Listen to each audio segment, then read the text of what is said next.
sud-ouest du Burkina Faso, 134 km de la capitale économique Bobo-Dioulasso, un tronçon bien connu de notre fixeur.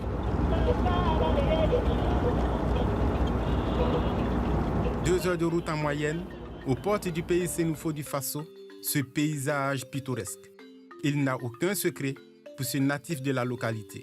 L'origine de ces pics de Sendou remonte du retrait de la mer du Précambrien il y a environ 670 millions d'années. Pour dire qu'en ce moment, une grande partie de l'Afrique était couverte par l'eau. Et cette eau, pendant son retrait, a laissé développer la sédimentation du sable, qui ensuite s'est compactée pour donner naissance à ces blocs de rochers. Et voilà, cette roche de nature grès est composée de sable, de mica, de quartz et un peu de métal. Rongée, sculptée et taillée par l'érosion hydrique, l'érosion éolienne, l'érosion par la dilatation et par l'action des plantes, ces roches ont pris des formes de pics et même des formes imaginaires. La chaîne s'étend à perte de vue. Elle convoque à la fois sport, géométrie et sciences sociales. Le volet sportif s'apprécie à travers la marche à plus de 400 mètres d'altitude. Nous allons arriver sur un plateau d'environ 4 km² qui a été habité et utilisé comme forteresse naturelle par la population Sénoufo de Sendou pour se mettre à l'abri des razzias et des guerres tribales du XIVe siècle jusqu'en 1813. Et lieu de culte et de croyance pour les Sénoufo, ce plateau reste un site sacré où se tiennent toujours des pratiques ancestrales animistes. Ces escaliers que vous voyez avaient été naturellement faits par l'érosion du vent, de la pluie, mais le ministère du Tourisme aussi a essayé d'améliorer pour faciliter l'accès parce qu'actuellement nous recevons des groupes scolaires. L'aspect physique se découvre à travers les formes humaines des pics. J'aperçois quelques 3 têtes humaines. Il y a une première tête à gauche là qui porte un petit bonnet sur le crâne. Au milieu, on a une deuxième tête avec un long cou qui a une coiffure asiatique. Vers la droite encore, un peu en haut, on a la troisième tête qui a la mèche un peu renversée et qui fait face à l'autre côté. Donc c'est dû à l'érosion. Rien n'a été taillé ici. Voilà, c'est l'érosion qui a fait tailler, l'érosion du vent, de la pluie. Je vais vous montrer un vieux lobby qui est caché ici, dans les formes imaginaires. Vous allez voir un vieux captif là. C'est un lobby. Il porte un chapeau bizarre sur sa tête. Un captif, il a la mine bien serrée, il n'est pas content. Voilà, les lobbies sont nos esclaves. C'est nos parents à plaisanterie. Ils pensaient être les maîtres des flèches. Arrivés ici, ils ont trouvé plus maîtres qu'eux. À une centaine de mètres de là, des formes géométriques. Elles invoquent l'unité africaine. Dans les imaginations, on a une carte d'Afrique qui a été très bien tracée par l'érosion que vous voyez par là. Et malheureusement, l'Afrique du Sud est en train de partir tout doucement. Voilà, c'est une carte d'Afrique sans Madagascar. Voilà. Et encore de l'autre côté, il y a une autre carte d'Afrique qui se dessine. C'est dû à l'érosion, ça a été tracé par l'érosion. Les sciences humaines et sociales, elles, mettent en exergue l'occupation des lieux depuis des temps immémoriaux aux traces encore visibles. Sur un plateau d'environ 4 km² et à peu près à 250 mètres d'altitude. Mais à partir d'ici, vous allez faire la remarque des fossiles des plantes aquatiques qui prouvent l'existence de la mer à un temps donné. Donc, si nous comprenons bien, c'est pour dire que la mer s'est retirée d'ici pour se retrouver en Côte d'Ivoire. Voici pourquoi, entre-temps, on parlait de la haute volta et de la basse volta. Même actuellement, quand il pleut, nos eaux se déversent en Côte d'Ivoire à travers les fleuves Comoé et la Léraba. Ceux qui ont eu la chance d'aller à Abidjan, une fois en partant, tu ne fais que descendre, c'est une pente. Donc forcément, l'eau devrait se retirer. Et le Sahara actuel dont on parle aujourd'hui, on dit que c'était couvert de mer.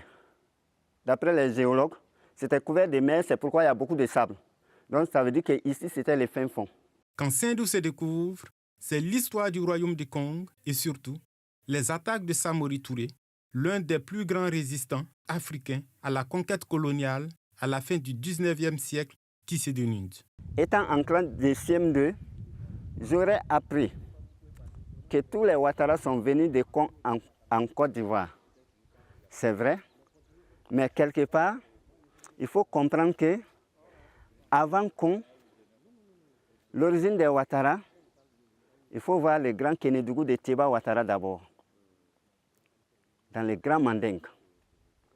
Parce que l'Empire mandingue était constitué de 3 grands royaumes sénifaux. Il y avait le royaume Bambara de Ségou, le grand Kénédougou de Thiéba Ouattara et le royaume de Kong. Les nommés Sékou Ouattara et Famagan Ouattara qu'on a vus à l'école primaire dans les leçons étaient 2 fils à Thiéba Ouattara. C'étaient des guerriers déjà bien formés, alors que le royaume de Kong fut fondé par un certain Kéréou Sessouma en 1670. Le royaume de Kong fut fondé.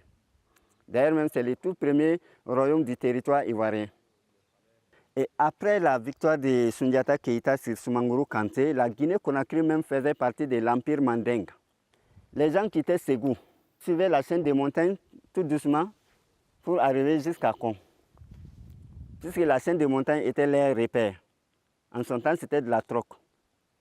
On amenait des produits du mandingue pour aller troquer à Kong, prendre de la cola et regagner Ségou.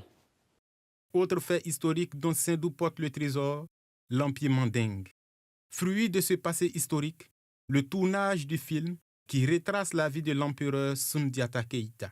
Ces ruines de cases sont les décors du film de Soundiata Keïta, l'héritage du griot, l'épopée mandingue.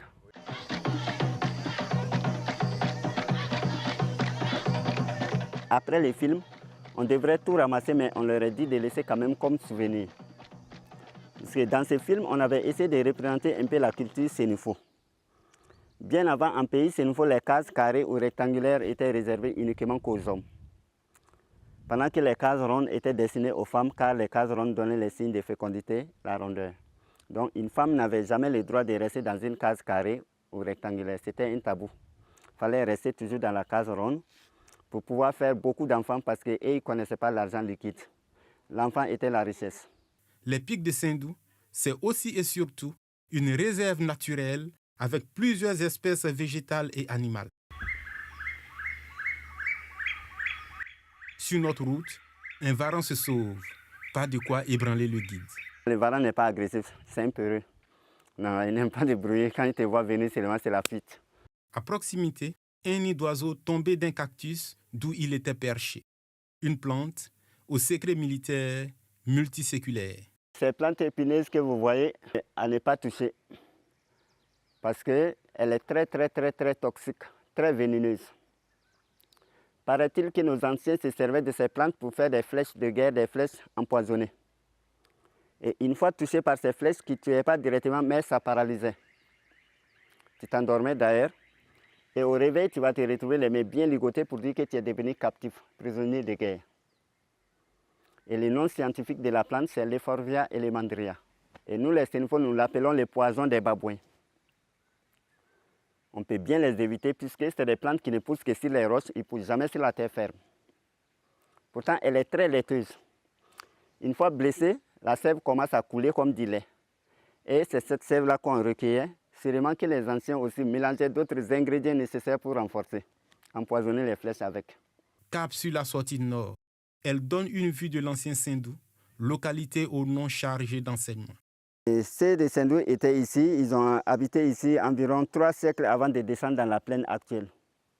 Voilà, parce qu'ils sont arrivés au XIVe siècle, mais c'était vers la fin des années 1700 qu'ils ont quitté ici pour s'installer dans la plaine actuelle afin de mieux profiter de l'eau et de l'agriculture. Tout en croyant qu'il n'y avait plus de guerre, alors que ce n'était pas totalement fini. Et dès qu'ils sont arrivés, ils ont vu que le coin n'est pas comme les autres. Ils ont commencé à faire des méditations, des vœux, des sacrifices afin de bénéficier de l'assistance de ces esprits pour être à l'abri des razzias et des guerres tribales. Et selon la tradition orale, à force de faire ces sacrifices et ces vœux, c'était un beau vendredi matin avant le lever du soleil que le chef coutumier aurait fait connaissance d'un esprit au niveau de ces pics ici, avec qui il réussit à signer un pacte, un accord de protectorat donnant ainsi le nom du village qui est Sundo au lieu de Sendou. Donc le vrai nom du village c'est Sundo. Et Sundo qui veut dire la protection des esprits. Pourquoi la protection des esprits? Parce que dans la mythologie sénifo, des élévations telles que les pics, les grands baobabs ont été toujours habités par des esprits surnaturels. Alors que la toute première chaîne de montagnes fait d'abord la ceinture du village. Donc c'était une protection. Mais on aura un second nom 3 siècles après encore, avec l'arrivée des Bambara musulmans commerçants. Parce que partant de Ségou, actuelle République du Mali, en allant vers Kong, actuelle République de la Côte d'Ivoire, sont arrivés pour une première fois à Sendou, les Bambara musulmans commerçants. Fatigués du trajet fait à pied pour la première fois, ces musulmans sont arrivés ici. Ils ont demandé de rester aux côtés des Sénoufo animistes pendant quelques mois avant de continuer leur périple. Malheureusement, pendant leur séjour, les villages de Sundo avaient été attaqués par d'autres ennemis qui, malgré leur supériorité matérielle et humaine, ont échoué à toute tentative contre ces petits villages. Et là, convaincus de la protection du village par une force surnaturelle, les musulmans ont demandé de rester définitivement en se disant que ce village est un village béni par Dieu, protégé par Dieu. Voici comment est rentré l'islam ici. Ils avaient été acceptés et c'est ce que nous trouvons bien dans tout cela parce que ce village de Sundo n'a jamais connu de guerre interreligieuse. Ici, chacun se respecte dans sa religion et respecte l'autre dans sa religion. Même pendant les jours de la fête de Ramadan ou de la Tabaski, à Sundo, ici, vous verrez que les masques animistes viendront sur l'air de prière pour souhaiter bonne année à l'imam. C'est pour maintenir la cohésion sociale entre les religieux. Étant très contents, les musulmans vont donner un second nom au village. Au lieu de Sundo, ils l'ont appelé Soutrala, c'est le deuxième nom du village. Et Sutra Allah, un mot arabe, qui devient sous la langue rapide des Bambara Soutrala. Sutra qui parle de la protection et Allah de Dieu, parce que les musulmans croient qu'en Allah, alors que les animistes croient qu'aux esprits. Donc de la protection des esprits, on est passé à la protection divine. On aura un troisième nom avec l'arrivée des colons. Pendant la période de la colonisation, ce village de Sundo servait toujours de zone de transit à cause de sa position géographique avec la République actuelle du Mali et celle de la Côte d'Ivoire. Nous sommes à quelques 60 km de la frontière du Mali et à une cinquantaine de la Côte d'Ivoire. Donc au lieu de Sundo ou Soutrala, les Français écrivent Sendou et Sendou qui ne veut rien dire. Sendou est une déformation de Sundo. Autre site, la destination à ne pas manquer, plus haute altitude des lieux. À plus de 500 mètres de terre, s'offre aux visiteurs une vue de la chaîne rocheuse qui court jusqu'aux falaises de Bandiangara au Mali. Ce coin a été un lieu de sentinelle pour nos vaillants guerriers aussi, qui montaient jusqu'ici et qui se mettaient torse nu d'abord. Vous savez, un Africain, quand il se met torse nu, la couleur de la peau et celle des roches fait déjà le camouflage. Voilà, le premier plan d'une guerre, c'est déjà le camouflage. Voilà. Donc tu les vois caler, tu te poses la question à savoir si c'est une partie des roches ou c'est un être humain. Lui, il te voit venir de très loin. Et une fois que la position de l'ennemi est connue, le combat était d'office gagné. Là encore, une autre facette des pics se dévoile. Le volet agricole qui fait de la localité le grenier de la région des Cascades et de tout l'ouest du pays. La clairière que vous voyez au fin fond, c'est un barrage artificiel qui a été fait au temps du président Thomas Sankara dans les années 85-86. Mais c'est que l'irrigation de cette plaine que vous voyez tout près n'a rien à voir avec les canalisations du barrage. Ici, il y a une nappe phréatique, des sources qui viennent de sous ces roches qui alimentent régulièrement la plaine et qui ne tarissent jamais. Donc à cause de cette plaine risicole, nous avons 2 récoltes de riz par an. Ce qui fait que nous faisons partie des greniers du Burkina Faso en matière de riz. Et la plaine aussi fait un peu la ceinture du village. Ça continue jusqu'à Douna, de Douna ça contourne, ça va jusqu'à Konandougou, de Konandougou ça va remonter à Kawara, de Kawara ça va boucler à Sendou-Coroné. Comme la toute première chaîne de montagnes aussi qui fait un peu la ceinture du village. Donc c'est pourquoi on appelle ce coin-là la destination à ne pas manquer. C'est cette perle aux multiples attraits qui est dans le viseur des forces terroristes avec des incursions depuis peu dans la région des Cascades, voisine de la Côte d'Ivoire. Une stratégie bien pensée, si l'on en croit cet expert des questions de défense et de sécurité que nous retrouvons dans un réceptif hôtelier de la capitale, Ouagadougou. On a une situation qui s'est considérablement dégradée et elle s'est dégradée en touchant progressivement les régions. Et la dernière région qui est touchée actuellement, c'est effectivement la région frontalière avec la Côte d'Ivoire, la région de l'Ouest. Cette région a été touchée parce que les groupes armés terroristes sont des groupes qui savent anticiper, qui savent s'adapter aussi aux réponses apportées par les différents États. Alors, ils ont toujours surfé au niveau des zones des 3 frontières. Vous voyez que la région fait frontière avec non seulement le Mali, la Côte d'Ivoire et le Burkina. Il y a une autre partie de cette région, le sud-ouest, qui fait frontière avec le Ghana, la Côte d'Ivoire et le Burkina. Donc, c'est des zones stratégiques pour eux où ils créent des couloirs de passage pour fluidifier leur économie grise et donc pour faire passer la drogue, les armes, et tout ce qui est trafic, et aussi pour implanter des bases arrières, pour pouvoir toucher les pays côtiers que sont la Côte d'Ivoire et le Ghana. Ces groupes armés terroristes ont une stratégie, c'est de ce qu'on appelle l'économie politique des ressources naturelles. Alors, ils s'approprient cette économie politique-là dans le sens de prendre le contrôle et aussi de susciter un intérêt pour les populations locales et d'asphyxier aussi l'économie locale, ce qui va susciter des insurrections, des révoltes des populations envers le pouvoir central. Donc ça fait partie de leur stratégie et ils sont manifestement sur les viseurs de ces groupes armés terroristes. La menace sur les cheminées se profile à l'horizon. Pas de quoi inquiéter le guide. Sendou est, selon lui, une terre de résilience par excellence. Dans l'année, on pouvait avoir 30 000 visiteurs, sinon plus. Mais maintenant, avec la situation sécuritaire et sanitaire, donc ça a vraiment basculé. Mais le tourisme interne est en train de prendre de l'ampleur. Les expatriés n'arrivent plus ici, mais les nationaux commencent à découvrir leur propre patrimoine culturel. Avant 2015, la visite des pics était un business bien rentable pour notre fixeur. Aujourd'hui, le terrorisme aux portes du site est venu mouiller son pain. On avait plein de clients qui venaient beaucoup. Donc ça nous arrangeait très bien. Bon, avec les problèmes de guerre d'ici là, tout est mélangé. Ce touriste français dompte, lui, la peur. En vacances au pays des hommes intègres, les cheminées l'émerveillent. J'ai été en Amérique et Hollywood avec les têtes des présidents, c'est un peu la même chose. Le Mont Rushmore. C'est ça. Ça y ressemble. Ça y ressemble. C'est très beau. Son ami environnementaliste voit plutôt la main divine.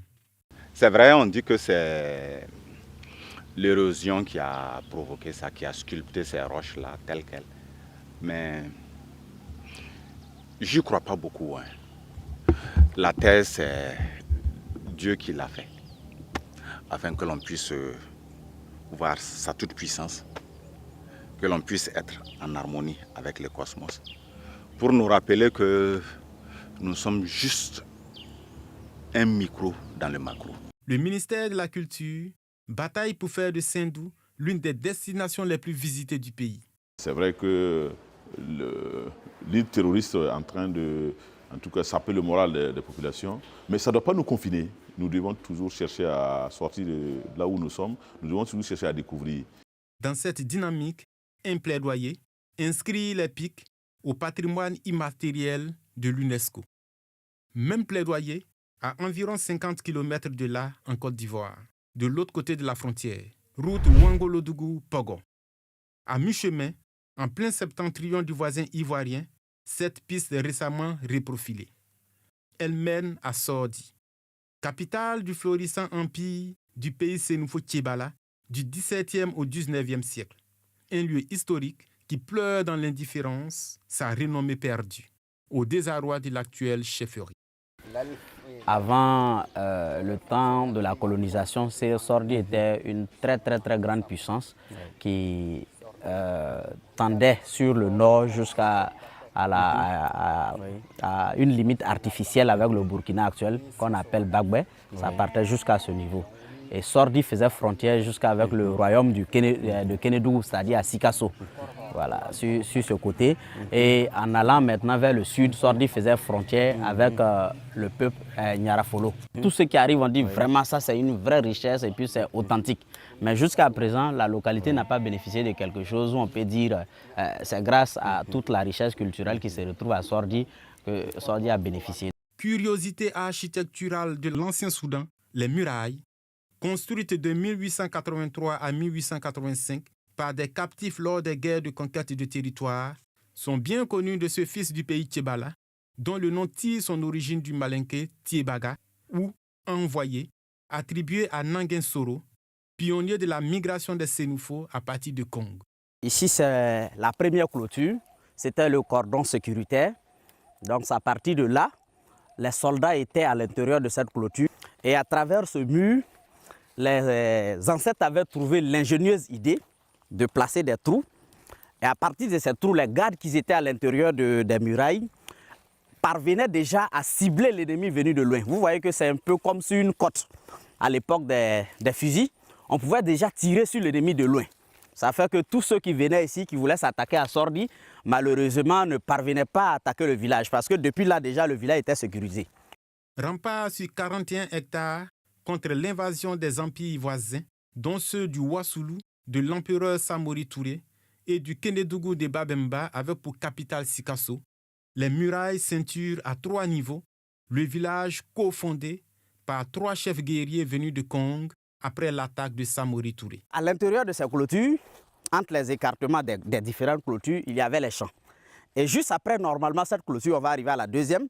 La deuxième clôture était maintenant la clôture même des domiciles. Et la troisième clôture permettait maintenant de clôturer la cour du chef de village. Beaucoup de guerriers dans le jargon ivoirien ont tapé poteau ici, notamment un sofa d'Almami Samori Touré qui a tenté de s'en prendre au village, il n'a pas pu à cause de l'organisation militaire qui existait. Quand il y a eu la signature du pacte de non-violence entre Samori Touré et nos papas, Pélé Ferrok-Bon avait donné des serviteurs à Samori Touré.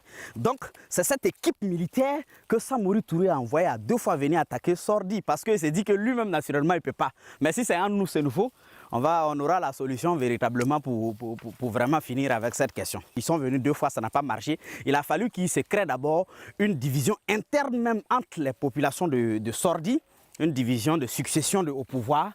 Et c'est cette influence-là qui a permis véritablement aux ennemis de s'en prendre à Sordi, notamment le royaume de Kénédougou-Sikasso.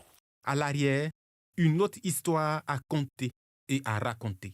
Ça, c'était les grands portails. Et à chaque grand portail, il y avait des guerriers qui étaient installés là pour vérifier la rentrée. Mais au-delà même des guerriers physiques, il y avait les guerriers mystiques. Les vieux disent que chaque balustrade était posée sur 2 albinos. Le mur était fait sur eux.